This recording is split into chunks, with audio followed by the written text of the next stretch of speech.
మా అందరికీ భూమి కావాలని కేసీఆర్ కోరుకున్నాడా? మా అందరికీ భూమి కావాలని రేవంత్ రెడ్డి కోరుకున్నాడా?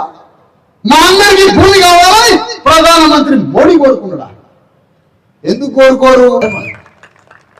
మేము కూర్చోవద్దా అసెంబ్లీలో? అధ్యక్ష అని మాట్లాడొద్దా? నా పైసలు ఎడిపోయినాయిరా అని గల్లా పట్టదు ముఖ్యమంత్రి. నా డబ్బులు ఎడిపోయినాయి, నా రక్త మాంసాలు ఎడిపోయినాయి, నా శ్రమ ఎడిపోయింది, మా అయ్యలు తాతలు తాగిన లక్షల కోట్ల రూపాయలతో నువ్వేం చేస్తున్నావురా అని గల్లా పట్టదు నా సాగరోలు మంగళోలు కుమ్మరోలు. రేవంత్ రెడ్డి ఏమో కేసీఆర్ ని పూచిగా చూపిస్తాడు, వస్తున్నాడు రా అని. కేసీఆర్ ఏమో ఆంధ్ర ఆధిపత్యం చూపిస్తున్నాడు, మోడీ ఏమో తుర్కోలు ముస్లింల ఆధిపత్యం చూపిస్తున్నాడు, వాళ్ళు మన మీదకి వస్తారు అని. కానీ మోడీ గాని కేసీఆర్ గాని రేవంత్ రెడ్డి గాని గ్రామాలలో 90% బీసీ ఎస్సీ ఎస్టీల మీద అగ్రవర్ణాలే ఆధిపత్యం చేస్తున్నారు.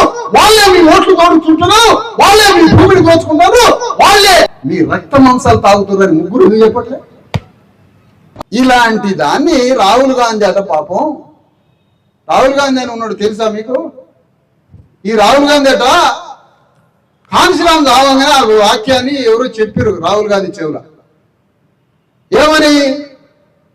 మతం పేరుతో వస్తున్నాడు మోడీ, మతం పేరుతో బీజేపీ వస్తుంది, బీజేపీని కొట్టాలంటే నువ్వు కులాన్ని ఎత్తుకో, కులాన్ని లెక్క పెట్టాలని చెప్పు అన్నాడు. రాహుల్ గాంధీ కులాన్ని లెక్క పెడతాడట. కులాన్ని లెక్క పెట్టి కులాలను లెక్క పెట్టాలని తీసిండు. మరి కులాలను లెక్క పెట్టాలని రేవంత్ రెడ్డి చెప్పాడు. పాప ఆయనకి ఒక రాజ్యం ఉన్నది, రాహుల్ గాంధీకి ఒక రాజ్యం ఉన్నది, రేవంత్ రెడ్డి రాజ్యం. రేవంత్ రెడ్డికి కులాలను లెక్క పెట్టమని చెప్తే ఈయన కులాలను లెక్క పెట్టిండు. కులాలను లెక్క పెట్టినాక బీజేపీ కూడా లెక్క పెడతానని చెప్పింది. ఆ మాట అనేసరికి రేవంత్ రెడ్డి లెక్కలు బయటికి తీసిండు. లెక్కలు బయటికి తీయగానే మన వాళ్ళతో మురిసిపోయారు, వాళ్ళు లెక్కలు తీసిండు రా బయటికి. కానీ మేము మురవలే, మేము కరవడానికి బయలుదేరు. ఎందుకు మురవట్లే?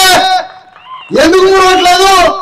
ఎందుకు మురవం అంటే ఒకటే మాట అడుగుతున్నాం.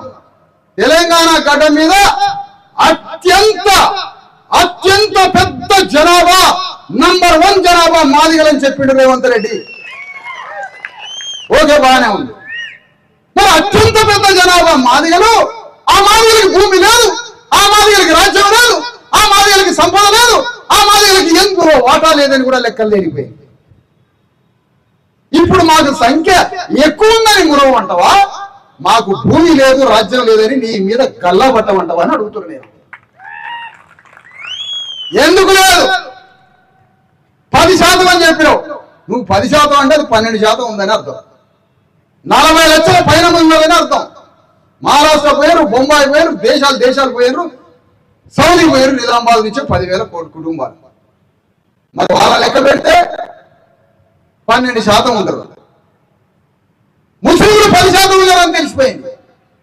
వాళ్ళ పేదరికం, వాళ్ళ భూమి లేదు, వాళ్ళకి చదువు లేదు, వాళ్ళకి తిండి లేదు, వాళ్ళకి పౌష్టికాహారం లేదు, వాళ్ళకి ఉద్యోగాలు లేవు, వాళ్ళకి ఏమీ లేవు.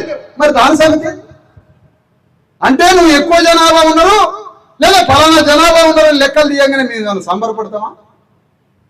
ఎందుకు సంబరపడాలి? దాని పక్కనే ఉంది లెక్క. మరి దాని సంగతి అంటే ఇక్కడ దొంగ దొరికిపోతున్నాడు. ఎట్లా దొరికిపోతున్నాడు? 90% బీసీ ఎస్సీ ఎస్టీలు ఉన్నారని లెక్క తేలినప్పుడు 4% ఉన్న రెడ్డి ఈ రాజ్యాన్ని ఎట్లా పరిపాలిస్తాడో దొంగ చెప్పాలి. ఇప్పుడు ఈ దొంగ చెప్పాలా? 90% బీసీ ఎస్సీ ఎస్టీలు ఉన్నారన్నావు కదా. గణతంత్ర రాజ్యం అంటే ఎవరెంత జనాభా ఉన్నారో వారికి అన్ని రంగాల్లో వాటా ఉండడమే రిపబ్లిక్ కంట్రీ కదా. 4% ఉన్నాడు రాజ్యాన్ని ఎట్లా పరిపాలిస్తాడు రెడ్డి అని అడుగుతున్నాయ్యా. ఇది బద్దలైనప్పుడే రాజ్యం ఉన్న సంపద, భూమి, రాజ్యం అన్ని సమానంగా పంచుతారు. అందుకని నేను చెప్తున్నానయ్యా, తెలంగాణ రాష్ట్రంలో ఈ మధ్య ఒక చర్చ బయలుదేరింది. ఏంటో చర్చ? కాన్షీరామ్ గారు ఒక సూత్రాన్ని పట్టుకొచ్చిండు. ఏం సూత్రాన్ని పట్టుకొచ్చిండు?